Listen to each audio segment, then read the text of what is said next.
What is going on, everybody? Welcome back to Turf Today, recorded on the Superintendent Network and brought to you by Toro. Today is our final episode of the season, final episode of the year, and Brian and I are together in studio. And buddy, just looking at myself here, I'm wearing full Morning. Turf Today gear, right? I didn't realize You are, man. You're all you got the got all the sweatshirt, the logos on. hat, the background. I got a little blanket going this morning. It's a little chilly in Nice. here. Is it? Yeah, there you go. There you go. It's Well, like, chilly for me is something different than you. So yeah, maybe. yeah, I But think it might be 40 outside right now, and the still feels fact that I'm cold. wearing shorts doesn't help. But This time of year, though, like your body has to get acclimatized. So there's days when you're out there and it's freezing cold and it's not too yeah, bad. But then other days where it's like, it's not even that bad, but I'm freezing right now. I know, I know, I know. Yeah. What's cooking, man? Well, we've had a busy couple weeks up here. When we got our first dump of snow a few weeks ago, we thought, everything would kind of melt. It'll be a little bit of a false winter, and we'll be able to get everything done. And it has just stayed cold, and it is iced over. And I've seen videos and pictures of guys trying to chip ice off their greens and do whatever they can to get the greens cleared so they can spray. And so we're all kind of in the same situation. And a few people that went a little early, and a few people that are still fighting it right now. But it's just it's so hard to tell, right? It's so hard to time that stuff with member play or when you're shutting the course down, when you're doing your big work, and when you're letting your staff go, all that kind of stuff. And if you don't get the weather, you're in one. So we've been fighting, but we got everything sprayed, and I heard some of the courses down the roads got their tarps all on and stuff. So I don't know, it's feeling like it's starting to be winter time now. I think it's here, man. I think it's here. It Yeah. looks like we're going to get a little winter blast this weekend too. So Ooh. it's definitely setting in. Yeah. Well, and you guys just had Thanksgiving down there, and that's always kind of the big mark, right? Now everybody starts putting their Christmas decorations up and starts Yeah. preparing kind of for winter, right? Yes, sir. Yep. I went out and run some errands this morning, and everyone's already starting to put them up. Oh So yeah. Wasting I'm no gonna time. I'm gonna keep watching the forecast to see when I get a 50-degree day that I can go out and do it. Otherwise, it's just going to be uplighting with red and green lights, and there will be That's no it. icicles on the house or That's nothing. it. Yeah, I feel bad for my kids, man. I wouldn't say a Grinch, but pretty close to it. It's like, guys, it's cold out. Unless you want to go hang these lights, you're on your own, boys. Yeah. We'll stick with uplighting. Well, you guys might have missed your window then too. If it just stays too cold.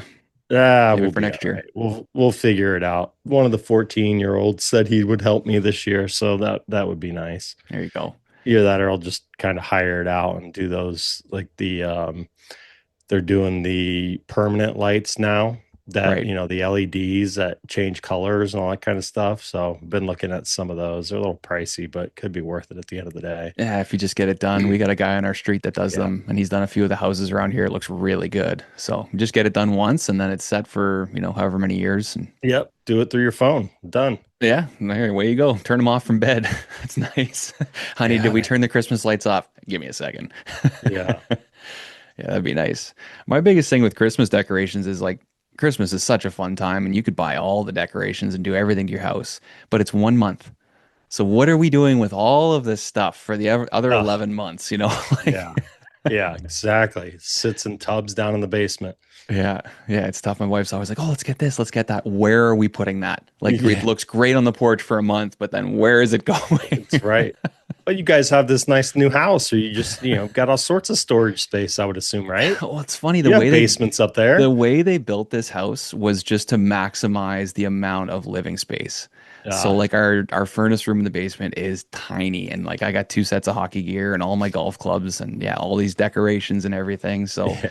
and then like I talked about a few weeks ago, we're trying to get my wife's car in the garage, so that wouldn't be an issue. If you could just use the garage as your storage, just we'd be Yeah. fine. But if you're trying to get the vehicle in there, well now we got no room for anything. Like where do you even Dude. put the lawnmower? Yeah, we So gave up on that stuff a long time ago. did you? Like Yeah. we know with 4 kids, like it's loaded down with scooters and bikes and you name it. And Yeah. plus I've still got all my old equipment in there from the green. But yeah, anyways. The- I did get a new garage door opener installed. So I used to have just the old chain one that would come up the middle. Mhm. So I got that replaced with it's called a jack shaft, the one that sits on the Right on the wall. side.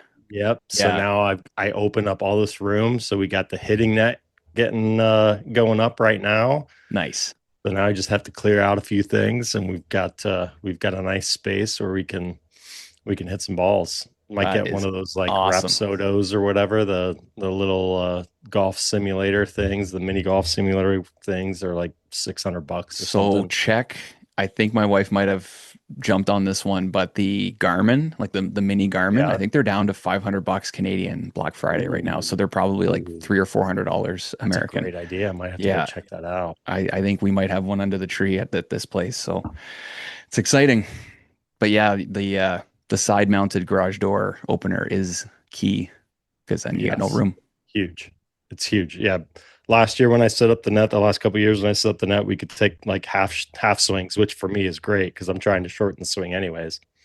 So now I'm excited. Now I just have to find the time to clean out the garage. Yeah, exactly. Get Yeah. back to that whole Yeah. clearance system. Yes, sir. So So we doing a little season in review today? yeah, I know we talked to a few different people about coming on and doing an interview, but with it being Thanksgiving weekend and everybody's kind of trying to either put their course to bed or, revamp for all the golf that's coming down to the south. So it's been a bit of a crazy week and we figured, kind of finishing the season off here. We usually take December off to kind of reset and get excited and plan for the new year. So just to kind of finish off the season, just do a little review of some of the things that we went through this year and some stuff we're planning for next year. And Yeah, man. Well, I would say I want to start by first just apologizing to the folks at the Carolinas chapter.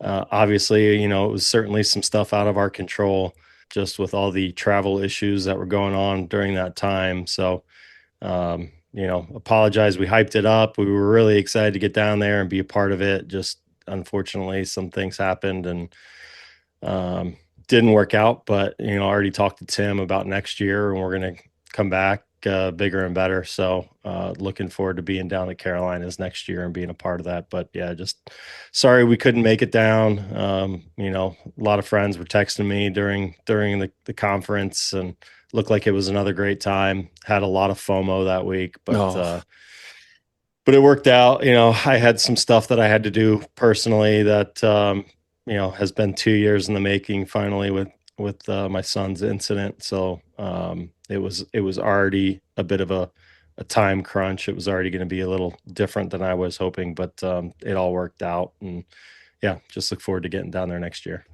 yeah, we're definitely going to plan better for that one next year. I know it was a little bit not last minute, but we did kind of plan that one a little bit later.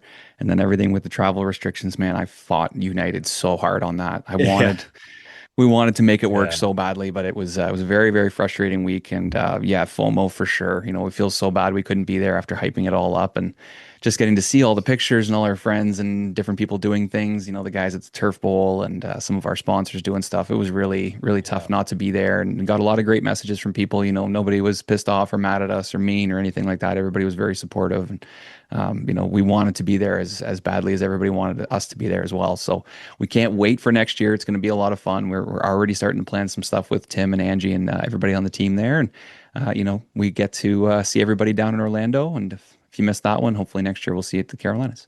yep, yep, absolutely. Turf Today is brought to you by Toro. When it comes to innovation in turf care, no one does it quite like Toro. From precision mowers to advanced irrigation systems, Toro's equipment is built to perform day after day, season after season. Whether you're maintaining a championship golf course or a local muni, Toro delivers the reliability and results you can count on. Trusted by turf professionals around the world, Toro continues to push the industry forward because great conditions start with great equipment. Toro. Always solving. Always evolving. It was like a week ago or 2 weeks ago, you announced a new position for yourself. Yeah, just last week, kind of finalized it. It's been a couple weeks in the making here, kind of going back and forth. But yeah, just jumping on board because I didn't have enough going on. Figured Yeah. I'd go ahead and add one more thing to the plate. So yeah, going to be helping out Super Scratch as foundation director here, and just kind of help them. They've been volunteer run for the last 5 years since they first started, and they're at the point now where they needed some help, and things are kind of working out in my schedule and being a little more intentional with my travels next year, that I knew I'd have a little time to dedicate to it. And we've told the story on here several times of what Super Scratch is, so hopefully everyone knows. But I think the first time I went out, I think I heard of Super Scratch maybe 2 years ago, and last year went out to their invitational in Philly, and really got to learn what it was all about, and was just blown away by the foundation, and most importantly, the people that run the foundation, and what their goal is, and how they're generating funds to give scholarships to students, and just was just blown away. And so I've had just some conversations with them on and off. And, if it was this time last year where they were looking for someone, there would have been absolutely no way I could have done it. But yeah, no, I had some conversations with Andrew Mason, their president, and Scott Bordner, their VP, and just other board members there. And timing worked out. And so, yeah, now I'm excited to jump on board and kind of help them expand nationally and potentially internationally, and um, start doing, helping them out with their mission, and generating funds that we can then donate to turf scholarships and get more people involved in this industry. So yeah, pumped, man. Well, it's such a great organization, and it's the future of what we're doing, right? Being able Yeah. to push kids through school and raise awareness for what we're doing and get clubs involved. So it's so important. I remember how motivated we were after Scott talking to Scott and hearing from Oh Tim and yeah. just about everything they're doing. So, we both want to be involved and help out and grow that. So the fact that you can kind of be there and man the wheel, I think is going to be great for everybody, and helps our show, helps everything we're doing, and it helps Yeah. supporting Greenkeepers moving forward. So, Yeah. anybody else out there that's interested, we've said it before, it's such a great organization to get involved with. So start those conversations at your course because it's going to be growing. Yeah, and that's one of the things kind of on my radar, is to create tools so that superintendents can get some tools in their hands and take it directly to their board. So if it's a video we create, that's essentially a video presentation that you can share with your greens committee, and talk about the why, talk about the shortage of people coming into this industry, the incredible decline in people enrolled in turfgrass management, looking to become superintendents. Tell that story and talk about how this foundation is really helping.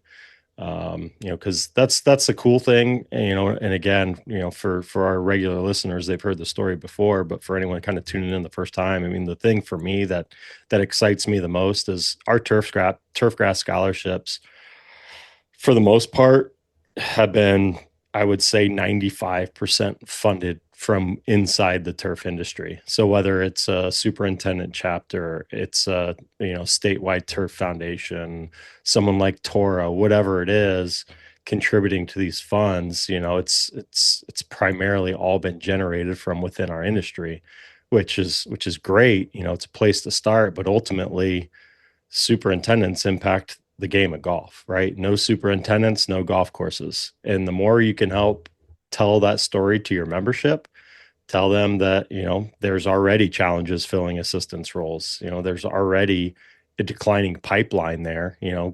Positions that used to get 50 to 70 applicants are getting 5 to 7. It's insane. I hear it all around the country. And so, with this, it's telling the story to members, and then it's getting clubs involved, getting amateur golfers involved, getting them to help the cause, getting them to help promote what we do, getting them, ultimately too, it helps the superintendent that's there already, because it Mhm. raises awareness of what they do on the golf course, by coming to them and showing them what they do, to having the conversations. It builds your profile at the golf course too. So it not only is helping raise money for kids pursuing this as a career, but it's also raising your profile at the club, and getting you to be more visible at your club, which is something we've struggled with basically from the dawn of time. So it's unique. It's fun. They've got great events. We're going to be doing events all around the country this year. It's a way to go spend a day. The events are usually superintendents paired with an amateur player, hence Super Scratch. That's where they got the name, a superintendent paired with a scratch player from your club. That's how the invitational started. And it's just, it's fun. It's nice to get one of your members out and interact with your peers. They get to interact with their buddies from their other clubs and all that kind of stuff too. It's a good time. Like I said, it's been solely volunteer driven. I know I'm rambling right now. Andrew Mason, who's the president of this thing, he's a former Pennsylvania State Open champion, just an amateur golfer with a normal day job.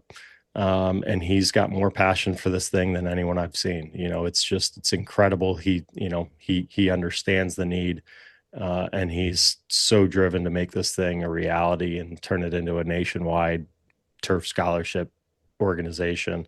And yeah, just so excited to be a part of it. So appreciate you bringing that up, and looking forward to this show, hopefully helping out and helping to increase awareness and do all that kind of stuff as well. And yeah, it's going to be a fun ride. Yeah, it's going to take a lot of people too. And I know we Yeah. started a mini version of this year at our course. It's something that any Cool. course could do. We had a turf tournament at the end of the year. It was the last event of the season. We called it the Turf Revenge. So we did have Yeah. some fun holes and some different things on the course to make it a little bit more exciting. But what we did is it was all on the turf staff. So we got to design it all. We got to do it all. It was all advertised as this is for turf. Everybody played, a bunch of our members played, a bunch of families and friends came out and played. And it was such a fun day to just talk about the golf course. And everybody had questions, everybody had different ideas, and we're talking about things and laughing. And it was just a fun day and no pressure. It was like the team that ended up winning was a few over, and we're pretty sure they cheated. But like at the end of the day, it was just a fun event. And Yeah. so I went to work the other day and there was an envelope on my desk, and every single turf worker got $320 cash Yeah. from that That's tournament. awesome. So they took all that money and they turned around and they gave it to each member of the staff.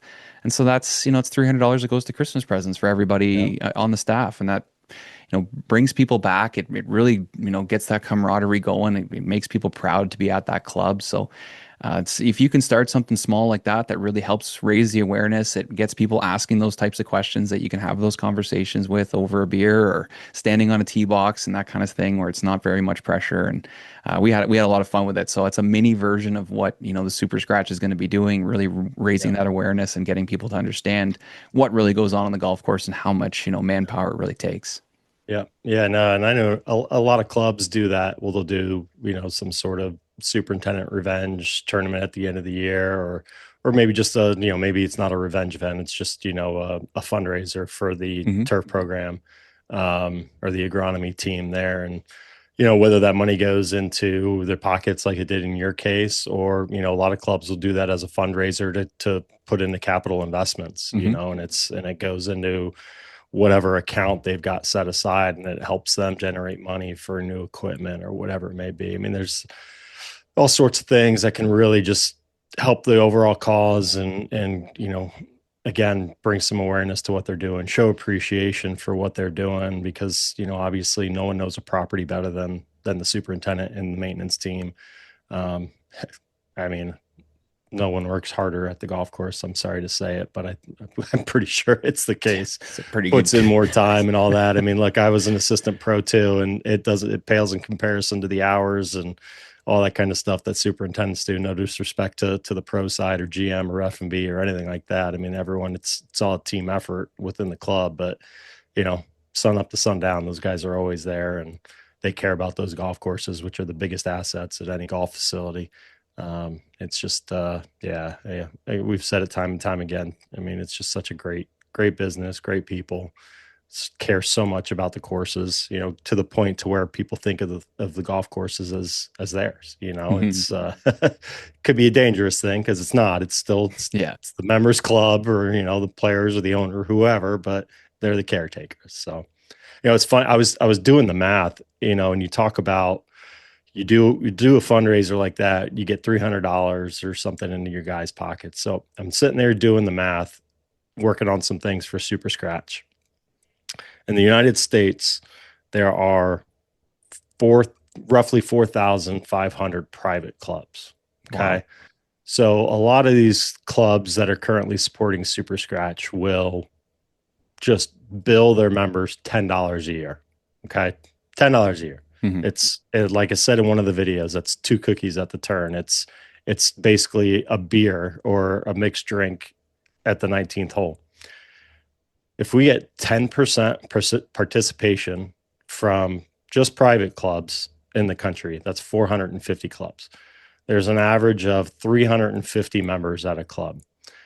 If every single one of those clubs build their members $10, that's 100 and let's say it's 157,000 members, I think is what it came down to. $10 a piece. They donate that to Super Scratch. That's $1,570,000 that can go towards turfgrass scholarships. That's insane. There's Over a $1 million. thousand kids. Yeah, there's 1,000 kids enrolled in turfgrass programs right now. Like every single student could be funded Hmm. that's going into this industry. And one of the obstacles that you see in the research, that's why kids aren't getting into it, it's because they don't want to come out of school with debt and go on to make $40,000 as an assistant or whatever it may be, which that's a whole nother debate on pay scale and all that. But if we can help kids leave college with zero debt, I mean, that you're overcoming one hurdle right there. And so, again, that's just 10% participation at just $10. Right. You do $50 for a member. You throw it on their bill in November, December, whatever it is. Like, holy moly! Like, you're going to be able to raise a crap ton of money. I mean, let me pull this up. I was just doing this. Sorry, I'm really going on a tangent. So let's say, okay, so $25 per member, you're at almost $4 million. 450 clubs, just 10% participation, $25 a member, you're at almost $4 million. What are you going to do with the extra money? Like, dude, every single student going to study turf that wants to be a superintendent could basically get a full ride. yeah. Yep. $50 a member, you're at almost $8 million. That's insane. Like, that's a golf course annually. Annually. Like, there's just, I mean, it's like, I mean, for me, it's just a no-brainer. And you look at Evans Scholars, Jaywood Platt, all these different caddy scholarships that are basically already doing this. Mm-hmm. They're sending kids from their clubs to school on full rides with housing, books, all that, tuition, everything. Like, imagine if we could do that on the superintendent side. It's just sounds like it's blows my a mind reality. that we haven't done this yet. Yeah, well, sounds like it's going to happen, man. Like, the more people that jump on, you just get everybody involved, and especially a lot of these guys we've talked to, they have a lot of hand at their course, right? So you can get those guys involved. They do.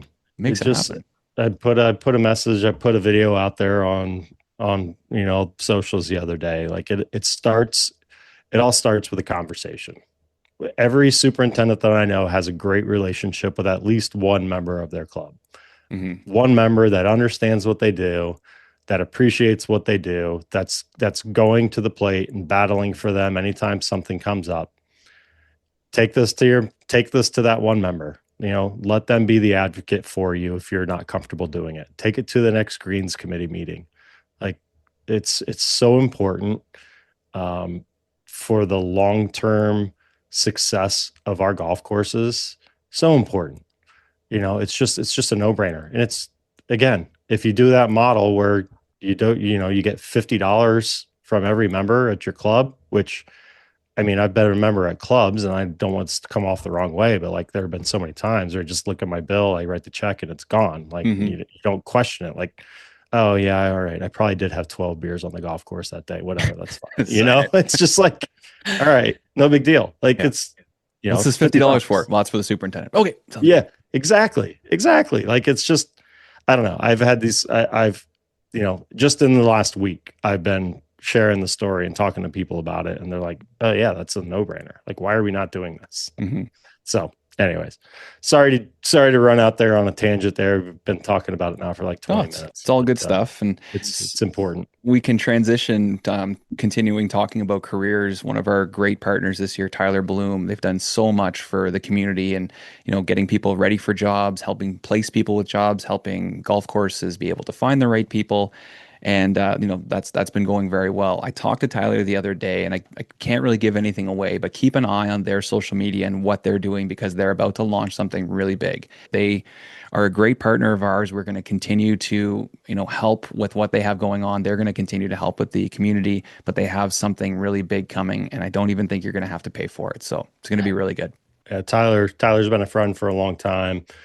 His heart is certainly in the right place. Obviously he's got a business to run, but ultimately he's here to help people continue to move along in their careers, find the right fit. And yeah, excited to see what he's got coming up. Hey, this is Mike from Standard Golf Company.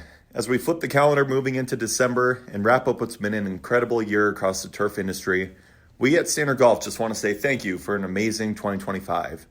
From custom flags to the unmatched precision of our Hammer Strike hole cutter to fully customized laser cut tee markers and durable maintenance tools, and so much more, our team has been proud to support superintendents and golf pros all around the world.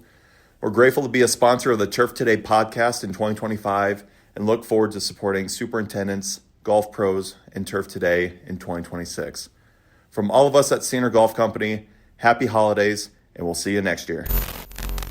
The other thing I wanted to just highlight from this year was the success of our Rolling with the Green section segments or special episodes that we did. We did 4 this year with 8 different agronomists. Thought they were all really cool, really great interviews. Sparked a lot of questions. I know I heard from people that would go back and read the articles after listening to the interview, which is always fun. And then I heard from a number of people that have signed up for the Green section record because of the episodes. And like we always say, it is free and it's written by all of these top professionals in our industry. So, and they're easy reads. It's not like you're going on Yep. and reading for half an hour, 45 minutes, and it's all tough scientific English. It's easy to read, it's quick, and you will learn something. So, Yep.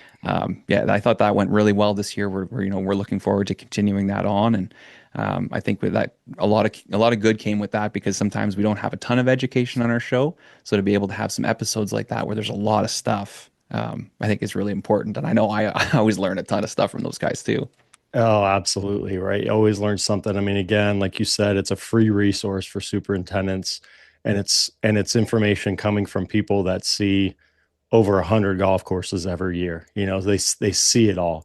And anytime that I do any kind of interviews or anything like that with them, they talk about the team and how, if you're doing a USGA CCS visit, a course consulting service visit, if there's a problem that the person on site doesn't understand or may not know right off the top of their head, the chances are one of the other team members knows. They've got guys with decades of experience running championship events. They've got guys with experience of all sorts of turf grass varieties, whether it's cool season, warm season, whatever it may be.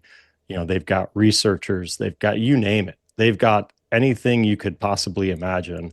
If you need help with member or member communication, if you need help with negotiations, if you need help with club politics, these guys have seen it all. They've seen it all. And so they, again, just cannot be, I can't preach it enough. It's just, there's such a great resource for superintendents. And I know a lot of times, when a club asks for a CCS visit, whether it's, usually coming or maybe come from outside the superintendent, maybe the board says, hey, we want the USGA to come in, and there could be some animosity. I don't know if that's the right word or not, but, superintendent may look at it as, well, why are you bringing someone else in to look? It's like, guys, this is a resource for you. They are going to be an advocate for you. They are going to come in. They are going to have the conversations with you. They're going to learn about what your problems are. They're going to learn about your challenges. They're going to learn about what you want on your property, and they're going to work with you. So they are a great resource to have on your side.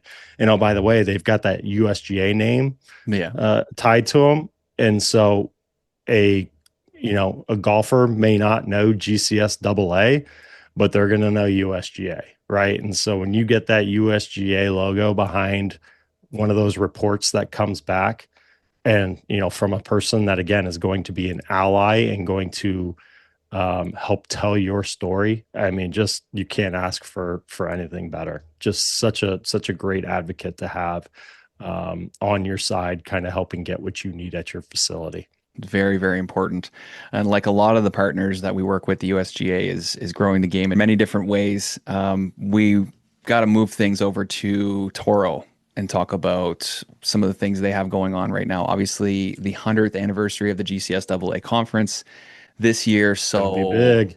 Orlando's going to be massive. Apparently, the Toro booth is going to be even bigger. And they say that every year, and it takes up more and more space on the floor every year. So apparently, they're putting a lot of money and resources into this one. There's going to be some cool stuff. We can't give it away, but there's going to be some really cool stuff in their booth. They're going to be giving some stuff away. We are going to be giving some stuff away. We're going to have some cameras rolling down there. So this is going to be a very, very good opportunity for you guys to come to the show this year, see all the stuff that Toro has. There's two things this year that you've never seen from Toro that are going to be there, which I, again, can't give anything away, but two things that you've never seen from them are going to be there. And so we're very excited about that. We're going to have the cameras rolling down there. So if you want to come down and get on Instagram or get something recorded for the podcast, we're going to have lots of things going on down there. That's going to be a fun time. Yeah, can't wait, man. Can't wait for the show. It's hard to believe it's right around the corner. It is. I know geez, we're 2 months away. It's flying Yeah. up here. Yep. Yep. It's hard to believe it'll be here before we know it. It's once we get past Thanksgiving here in the States, it rolls right into Christmas, and then it rolls right into to conference. So Mhm. it's just around the corner. And like you said, yeah, I mean, Toro's booth, it's just a freaking gathering spot every single year, right? I mean, It is. whenever you go down there, that reception desk that you go to check in for your appointment or whatever, it's always buzzing right around there. And now they're adding some space, and we'll have a little spot where we can post up for a little bit and do some interviews, give some stuff away, see some cool new stuff from Toro. It's going to be rocking and rolling, and they've got autonomous out in the marketplace already. They do. So They do. that's exciting, man. That's exciting. It's something they've been talking about for a while. They've got their autonomous fairway mowers out in the field. A Mhm. couple clubs already rocking and rolling with the Toro autonomous fairway mowers. So can't wait to hear some of that feedback, and I can't wait to see that in person. I'm gonna make a visit at some point down there and check one of those things out. So it's been in the works, like we said, for a while. They've been working out the kinks. I know every time they were close, they thought of something else, so they put some time into it. They literally thought about everything. And, I remember talking to Tubbs about it. It's like, well, what happens if there's a stick, or what happens if a bird flies in front of it, or something like that? It's like they've thought of everything. So can't wait to see those babies in the field. Yeah, no, that was big last year, getting to see a couple of the machines they had, and they're going to beef it up even more. And from our side of things, we've had some positivity, people that really like them, they see the benefits, and, they're going to be able to use them sooner rather than later. And then there is the other side. There's a lot of negativity. People don't think they're going to get to use them for a long time. They don't really understand, all of the moving parts around them. So there is some negativity, and especially with social media, people love to put their opinions out there. So they, as much love as they do get some hate on some of that stuff, but it's just going to take time. It's like anything. If you don't understand it, or you don't physically have it yourself, you tend to lean more towards the negative. So it's something that's going to take time. Everyone's saying, well, it's taking the jobs away from the fairway mowers and stuff like that. And part of that is true, but there are so many more benefits to having a machine like this on your golf course. And once you're able to use it and experience it, I'm sure you're going to come around. So it's going to take some time. It's so new. It's such a new baby for them. And, the future's bright for what they're working on. Yeah. Well, one of the things that I see frequently is many people are afraid to be the early adopters. Yeah. A lot of people in this industry, and rightfully so. I understand it. You don't want to be the first one to bring something on, and if it doesn't work, it's And what? yeah, you get your tail tucked between your legs walking away. But I think this is something, like I said, they've really been spending a lot of time on. Yeah, okay, they've been teasing it for a while, and people have been getting anxious and antsy, and when's it coming? You've been talking, when's it coming? Well, it's here. Yeah, It's here. they're out there. It's Yeah. here.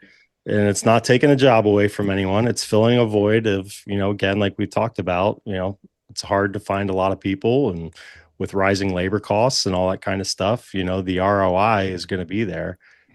So that person that was mowing a fairway is going to have the ability to go do something else.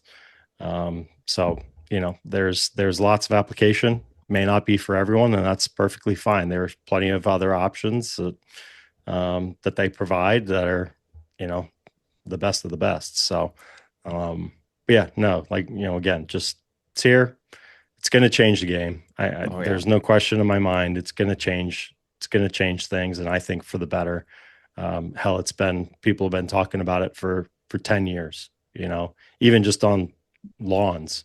Yeah, just mowing a home lawn. And what that's going to do. And I'd love to get one, quite frankly. But yeah, I mean, it's here. It's the future is a reality, and it's going to make an impact. So can't wait to see and hear about what the latest and greatest is with those. And again, like you mentioned, they're going to have a couple other new pieces in there that are pretty exciting, getting ready to roll in the market. So can't wait for what is that going to be? It's like the end of January, February, beginning of February. So yeah, and the tournament, which will be the tournament, the tournament, and some of the fun stuff. Yeah. I can't wait for the tournament, playing a few of those different courses and getting to see all the guys again. The show is fun. The show floor is a great time, but the tournament is a big aspect of going down there and being a part of that all. And it's a big part for me.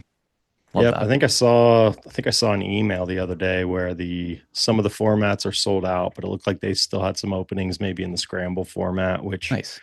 I think is an absolute blast. Just played with Matt Pauli from Standard Golf just a couple of days ago, and I was reminiscing about our time with Lind out there and how much fun we had out there with Lind. It was a great time. Such a beauty. Yeah, I was talking to those guys the other day. I don't know if he was telling you, but they're talking about maybe doing a Standard Golf versus Par 8 golf tournament next year. So kind of all their guys against all their guys, and some of the pros and superintendents and stuff. And they're talking about making a trophy that's half a hammer strike and half a high-o. So that'd be kind of cool. And so Mike, he's like, man, you guys got to come out for that. And I'm like, Iowa? You're inviting us to Iowa? He's like, yeah. I'm like, how far is that from Field of Dreams? He's like, it's an hour. I'm like, all right, me and my dad are coming. 100% we're coming. Sold. That's awesome. Yeah. So we got to make our way down to that. If I could get my old man to the Field of Dreams park, that would be bucket list. We'd be good. Yeah. We'd be all set.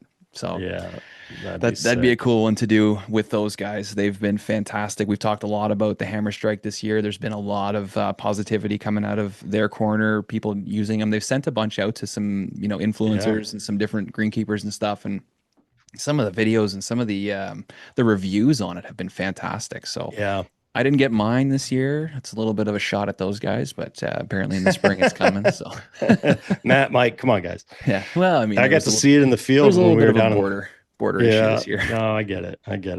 I was down at we were at Briggs Ranch and got to see the hammer strike in action. That's a cool tool. Lightweight, less expensive than some of the competition. Great tool. Cuts a great cup. They were money, perfectly level. Nice. Just money. So yeah, got some great footage of that and the what is it, the SG, I can't remember the name of it off the top of my head, but the pro, the big guy. Yeah, the big guy. That sucker's, it's a beast. Again, just another great tool, something for everybody, man. We were talking, 100%. He's like, they've got something like 4,800 SKUs or something in their catalog. Wow. Oh my god, dude. I still think the laser cut tee markers is unbelievable though. Like every golf course should have those. And the fact that you can get them, I think they're $25 each compared to like going to a metal shop and having them custom made.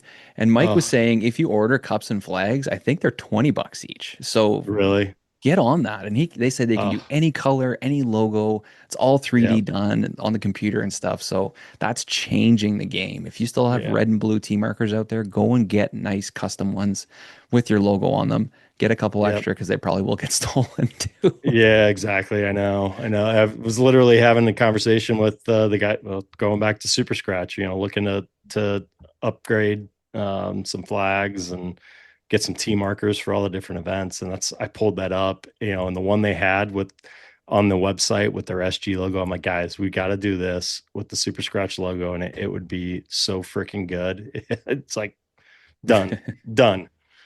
And inexpensive, like $25 for a laser cut metal T marker. Are you kidding me? Crazy. Yeah. For Yeah. how much we spend on accessories and different things at the course, that's a Yeah. pretty good package. That'll last you years too. You just put a new Yeah. coat of paint on those things every winter, every Oh couple man. winters, and away So you go. good. So good. Yeah. But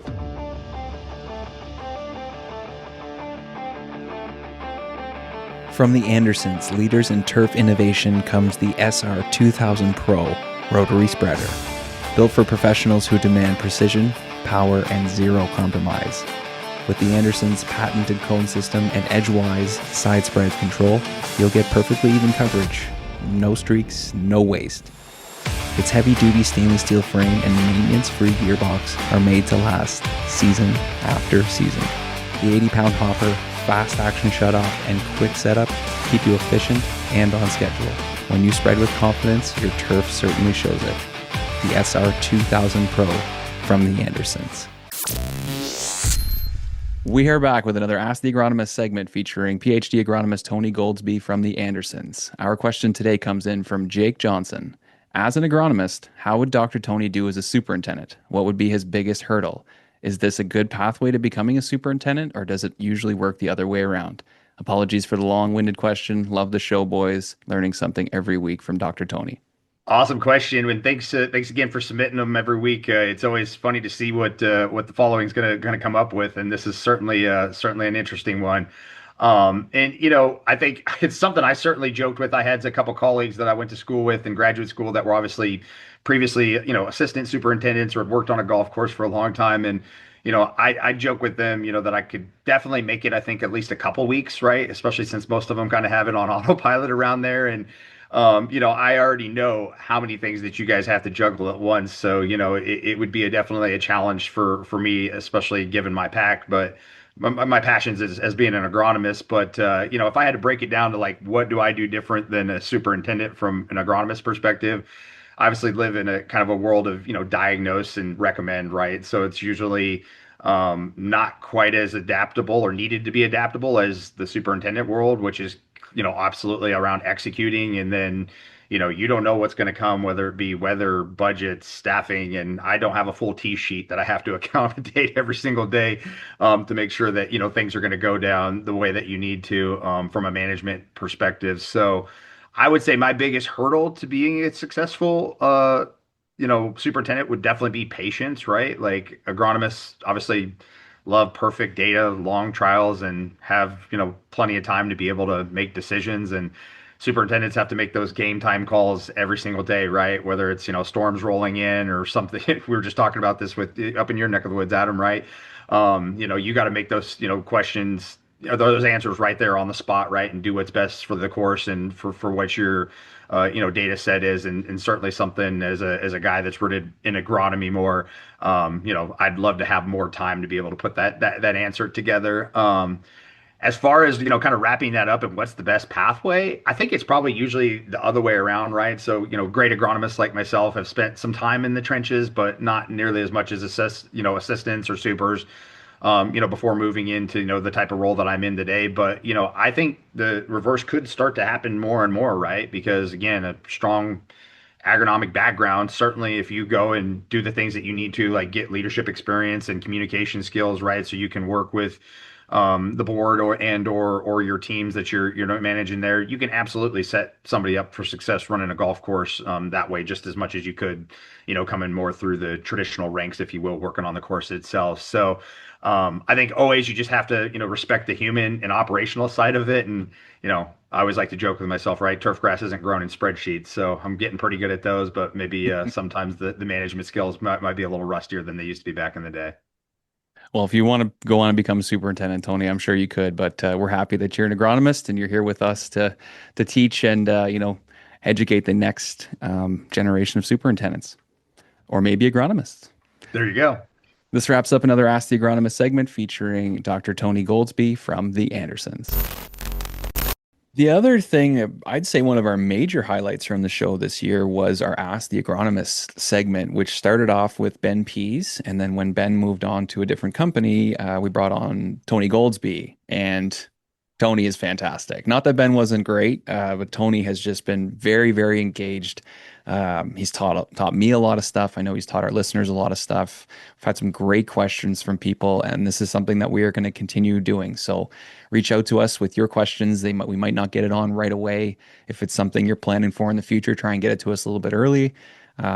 But yeah, that's been a great ad because when our show first started and we were doing this, it was all about the interviews and talking about different things, and there wasn't a ton of education. So along with the USGA stuff, the things we're doing with the Andersons have really helped kind of up the education portion of our show, and Tony's fantastic too. I have a ton of fun recording with him, and he's all in. So that'll continue. And Anderson's dropping the Pro Spreader. I just opened it up and used it the other day for the first time. What a piece of equipment! Yeah, it's like Christmas for you. It's already a great spreader. It's already a great piece of equipment for the course. Everybody uses it. They just made it better, and they put all of the handles, all the switches, all up top, and it's just they're making great stuff, and they've been a great partner of ours. So we're looking forward to continuing everything with them as well. No, I love it. I love it. Yeah, I haven't been as involved in those conversations with you guys, but hopefully next year I can get a little more involved with some of the Ask the Agronomist segment. Yeah, I'm still in a food coma from yesterday, I think. Oh, I bet you guys go so hard down there for American Thanksgiving. Dude, my wife just went ballistic. It was so good. And we took it so easy. We got a pre-cooked turkey. Oh yeah. Just a turkey breast, just sliced it up. Oh my gosh. It was my least favorite part of Thanksgiving is always carving a turkey. And we did some brisket. We pre-ordered some brisket. So it took the easy way out. It didn't have time to cook it. Yeah. So we did that with some turkey. Oh man, it was just pop it in the oven for 45 minutes, ready to go. Done. Nice and easy. What would be your top 3 Thanksgiving foods? My top 3, turkey with some gravy. Gravy's a free one. Yeah, I mean, yeah, it's everything. Everything with gravy. I had 2 plates. I had 2 plates. I had a plate with turkey, stuffing, and mashed potatoes, where it's just I probably should have just used a bowl and just pour the gravy in it there to make like a Thanksgiving soup. Yeah. But yeah, I'd say, turkey, stuffing, and green bean casserole. Always a green bean casserole guy. Yeah. Nice. Yeah. Yeah. Nice. Those are my go-tos. What's yours when you guys do your Canadian? I don't love turkey. I know it's a good meat. It's one of my favorite lines. They did this NHL thing where they interviewed all the guys and they're like, what's your favorite meal? What's your favorite thing at Thanksgiving? And one of the guys goes, I actually don't like it. Like we eat it twice a year. He goes like, if I actually liked it, I would eat it more often. Like we would make it every weekend. But he goes like, I don't even really like it. I don't even think it's that great. So I don't know. I've always been kind of on that side of things where it's just like, it's not the best meal. However, I love the cranberries. I'm a big cranberries guy. So you get the cranberries mixed in there with the turkey and the stuffing and the mashed potatoes and the gravy. That's where it does it for me. There's some places too that'll do like a Thanksgiving burger or Thanksgiving sandwich where they put the stuffing and the gravy and the cranberries on the sandwich. Yeah. I'd rather have one of those than sit down and try and fight the whole plate. That's a good idea. That might be in my future for lunch with all the leftovers. If you got leftovers, I get little turkey, mashed potatoes, stuffing sandwich. Some gravy. Oh man. Yeah. Maybe an open face turkey sandwich with all that stuff on it. Oh man. Bad idea. Now we're talking. Heat it up. Mm-hmm. I don't know if I can fit anything else in my belly right now. Still stuff from Well, yesterday. it's a fun time of year. We do it up Yeah. decently here in Canada, but whenever I'd be down in the States playing hockey, like Thanksgiving Oh was yeah. it was a big one. It's Oh everything yeah. would stop. Life would stop for Oh yeah. Thanksgiving. So good. So Yeah. good. And now we have Black Friday, which is just My everybody's email's doing it. blown up. Yeah. Yeah, it's everything. Yep. So, but it's a good time to get your kids Christmas gifts if you got to. It certainly is. Best time of year for that. The other two companies we have to thank this year are Apex 10 by Green Nature and Flash Weather AI. Both been fantastic partners. Both have products right now that are really, really working. I know the guys over at Flash, their app's about 3 or 4 months old now, and more and more people keep downloading it. As we go into winter, it won't be as important for some people, but coming into the spring, as you're getting your course going, it's going to be very, very important to have something like that. So do a little research over the winter at what you want to use for your weather app because this is one of the top ones right Right. now, and you can get it on any phone, any platform, and everybody that I've showed it to has loved it. So Flash Weather AI, go on and download that one today. Yeah. Rainy season around the corner, springtime's always one of those wet times of the year, and the models that they've created and their accuracy is just better than anything I've seen. So definitely download that tool. It's a game changer. It's a good one. And then Yeah. going over to Apex, they've had a great year, sold a lot of products. They've put some time and effort into marketing. It's hard having a fertilizer company. There's so many different companies out there. You have so much competition. But at the end of the day, these guys have a great organic product that's not very expensive and it can be mixed into a lot of different tanks. And the people that have got the product this year and used it on their course, everybody has nothing but positive things to say. Some people have even found that they've saved money by not having to use extra products and extra sprays. This is something that we're seeing is very important to put down in the fall because it's all readily available in the spring. If you miss your fall application, you can just bang it out in the spring and it's all going to be right there as well. So, a lot of positive things coming from them. The message I had from them last week was that they're looking for more people next year to try the product, do testimonials, make some videos and stuff like that. So, if you feel like you got the time and you want to do some of that kind of stuff, reach out to us or reach out to Apex on Instagram, and we'll get you connected with some products, and you can talk to Tom and hopefully get some content made for them next year. I was gonna say you hit it right there. I mean, the products are great, obviously, but Tom's just a beaut, Oh, just an absolute legend. beaut. Yeah, Yeah. So yeah, he is. any opportunity you get to interact with Tom, you're gonna leave with a smile on your face. The man is just an absolute legend. And he is so smart. Like we talked to Yep. some of these agronomists, and I'll Yep. give them credit, they're smart guys, but Tom, oh boy, he understands the science. So even if you want to get on and have a conversation with him about his product or about what you might have going on in your soil, he will talk to you all day long. Reach out to Apex Town on Instagram. We've had a lot of guests on the show. What's your highlight from Turf Today 2025? That's difficult. There's been a lot. Getting to talk to some of our leaders in the industry. We started the year off talking to Jay-Z, and we got to talk to Gosh, was Paul. that a year ago almost? Yeah.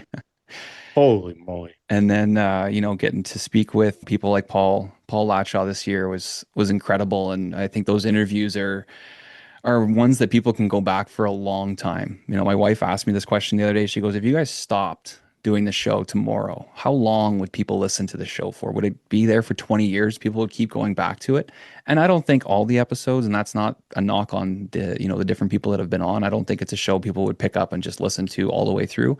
But if you started seeing some of the names that were on there, there are some really, really important things that were said on the show. And there's some really, really good life lessons. So getting to talk to some of those guys was fantastic. My highlight this year, though, there was one interview that stands out, and you know which one it was. It's one that I think It's about. going to be the same as mine.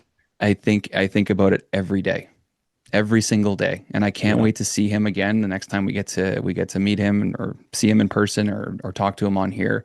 It's somebody that's going to help this industry a lot, I think, in the future, and that was Sean Bacon.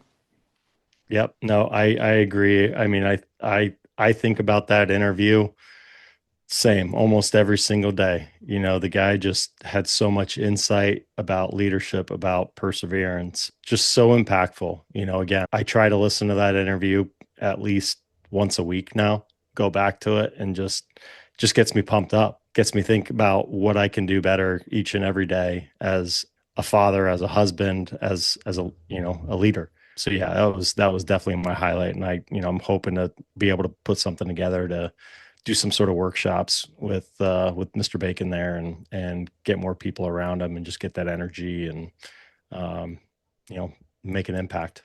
Yeah.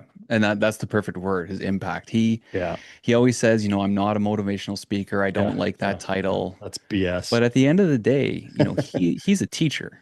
The way Yes. he speaks, the way he talks, how knowledgeable he is, he's a teacher, and he's doing it naturally. He's Yep. honest, but he does it in a very nurturing way, and I think that makes him so special. And he sits there and he thinks, "Well, I don't want to be a motivational speaker."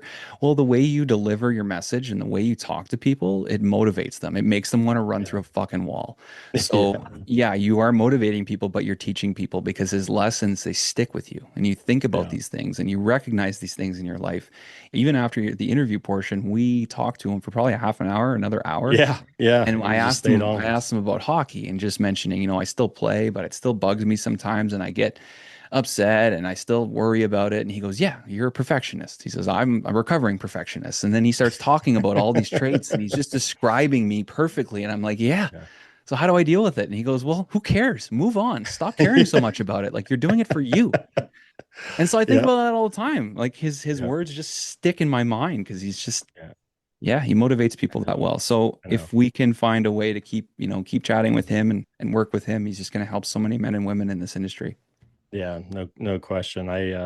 Yeah, I reached out to him about just some personal training and stuff too. I need to pull the trigger on something, but yeah, just great guy. Like you said, so giving of his time too. He just stayed on and chatted with us for a long time. If you have that recorded, you need to send that to me. I want to go The whole back and thing, listen to. yeah, we Yeah, I mean, should. I need to go back and listen to everything that he had to say. Just, Mhm. that's the way my brain works is, I need a reminder there that I can listen to, because we talked about so many different things, and he was just amazing. Even my wife, she got a lot out of it. I told her, I'm like, you gotta listen to this guy. She's got a small team. She's a leader of people in her position. And, she came home after listening to it and she showed me she's got like this full page of notes that she Wow. took just from that. It's applicable across so many different roles. It doesn't matter if you're a superintendent, if you're a CEO, if you're a sales manager, whatever you are. It's just, there are just so many lessons from that hour-long conversation or whatever that we put out. It just, yeah, it certainly sticks in my mind. But then, like you said, we had the opportunity this year to speak with so many influential people in this industry. Yeah, I mean, the longevity of those for anyone that's getting into this business, to be able to go back and hear from guys like you mentioned, Jay-Z, Paul Latshaw, and the list goes on that we had on the show this year. It's invaluable, as a young person in this industry or as a veteran in this industry. Doesn't matter how long you've been in this business, you're going to pick up something from someone else. And that's the great thing about this business and the way that this business operates from pure interaction. You're going to gain something. And we've been so very fortunate to have some incredible guests come on and share their experience, talk about their leadership style, talk about how they got to where they are, and give advice to the next generation, or like I said, the guy that's been in this business for 20 plus years. It's yeah, we've had a hell of a run. It's been a busy year, and Yeah. it's great to get all the advice about our jobs and about the future and things you can try. But one of the things that really resonates with me is the worldly and the life advice that we get. Yeah. I feel like I've become a better person, a better friend, a better husband, a better father just by going through all these interviews and learning about these guys. And they've all gone through tough experienes. I watched Yep. this video the other day that changed the way I think about things. And this guy said, "I don't want people working for me that are clean." He said, "I don't want all this. I've done everything I possibly can to be the best person." He said, "I want people that have gone through bullshit. I want people that have worked through things, that have become better, that have had tough times." He said, "I trust people like that because they Yeah. know how to work hard. They know how to push and persevere." And I Yeah. that Builds resonated with me character. so much because that is our industry, right? That Yeah. is those are the types of guys that have fought to get the job they have, or they've worked so hard to have this career that it's not just been handed to them. It's not something they've just fallen into. It's they've had tough times and they've come back, and now they're living proof that you can do what you want to do and take care of your family. And all right, that's we see that Yeah. across our industry all the time. And I'm so, Yep. so proud that we can be here to help with all of that and put these stories out and talk to different people. And, if we can change one person's life or help with one little thing you have going on, then I feel like we've done our job. And we're very, very Yep. fortunate to be in these seats like we always talk about. And I can't wait for next year, man. It's going to be a lot of Yeah. fun.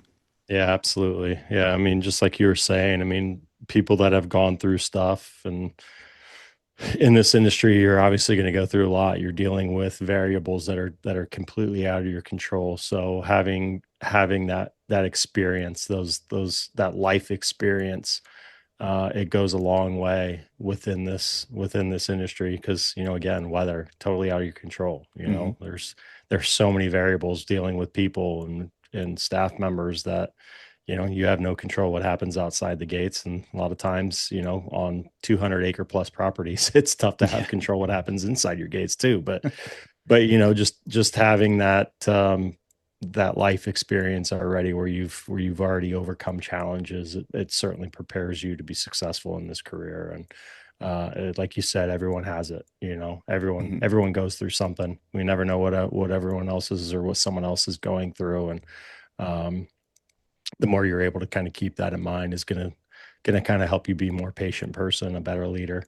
And just kind of thinking back through your own challenges and how you got through it, it's gonna help you be a little more empathetic with the other people on your teams.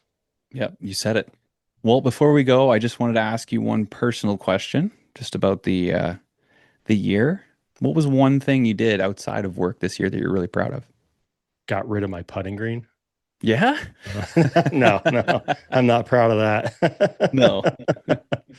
I'm not proud of that at all. I don't know. It's that's a tough question to answer, and I don't know if this is kind of taking the easy way out, but I'm really proud of my kids.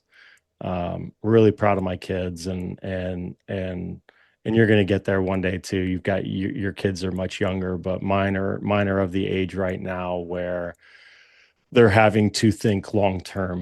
My oldest is a senior and he's having to think about, all right, well, what's next? He's not there yet. He's already checked some things off the list that he doesn't want to do. Um, but just seeing the maturation of my kids and kind of helping them foster their own passions has just been incredibly rewarding. My oldest is really into hockey and photography, which is really cool. He takes all my gear, which was a little frustrating at Yeah. times, but he takes my high zoom lens all the time. It's basically become his, but just seeing his passion, his development there, his Instagram page has just gone gangbusters, with his sports photography and stuff like that. And then my two middle kids are just really into lacrosse and watching their development there. Their improvement just over the last 12 months has been phenomenal.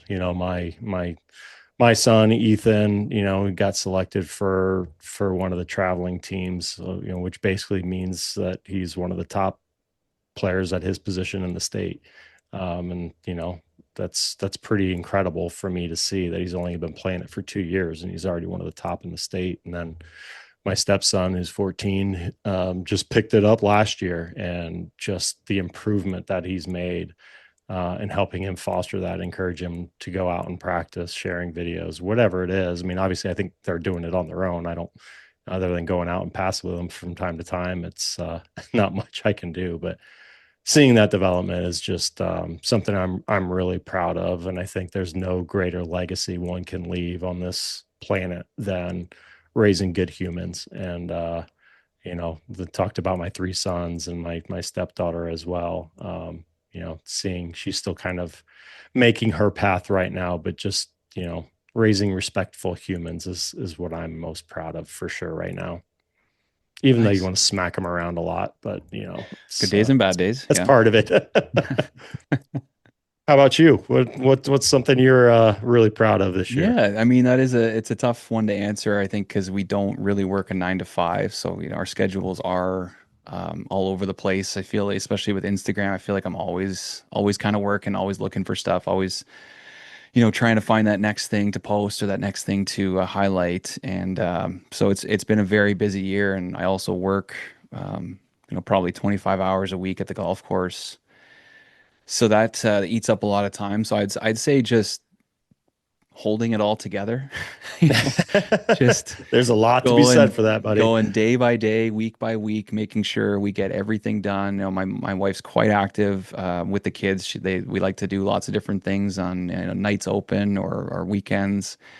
So we just have a very, very busy schedule. And you mentioned earlier we moved this year to be closer to the kids' school and church and the golf course and stuff like that. So working a couple of jobs, especially one that's very dynamic, and then, moving. My wife was coming off of mat leave. Our daughter just turned 1. She's going to preschool now. Our son just started kindergarten. So it's been a very big transition for us. And I feel like we're kind of coming out the other end of it now. And I'm pretty proud of the way we've sort of held it all together. So it's, you have big transitional years sometimes in your life. And this has certainly been one of them for us. And yeah, we missed the odd show here and there from the move or, being too busy. So it's always sucks to miss a week.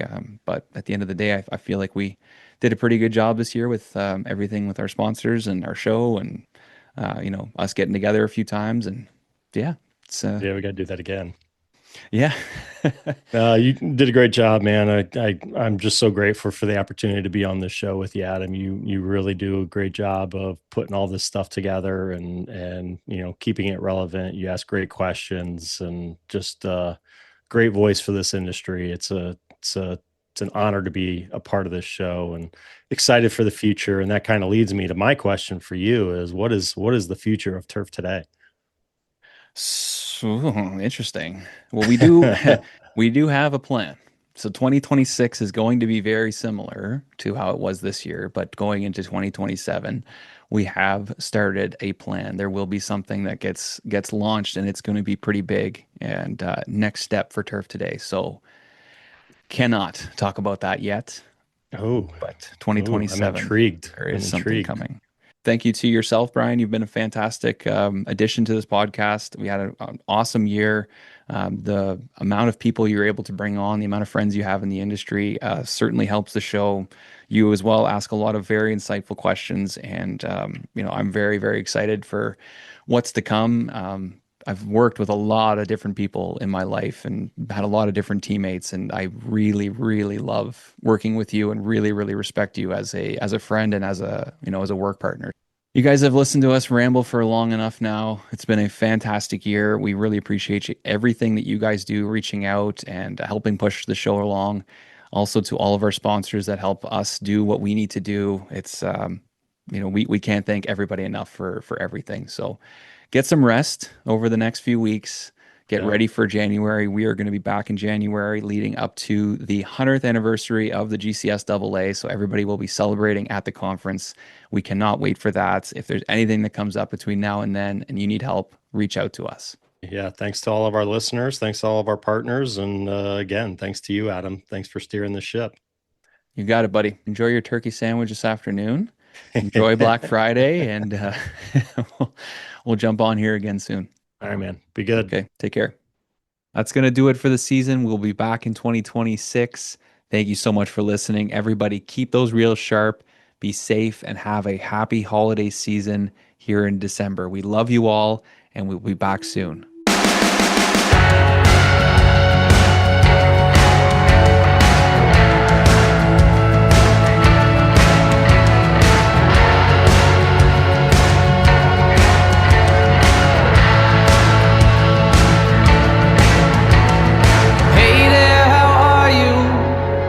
Been doing okay. Tell me your secrets. Do you ever feel like running away? Can you hear the whispers echo through your radio waves?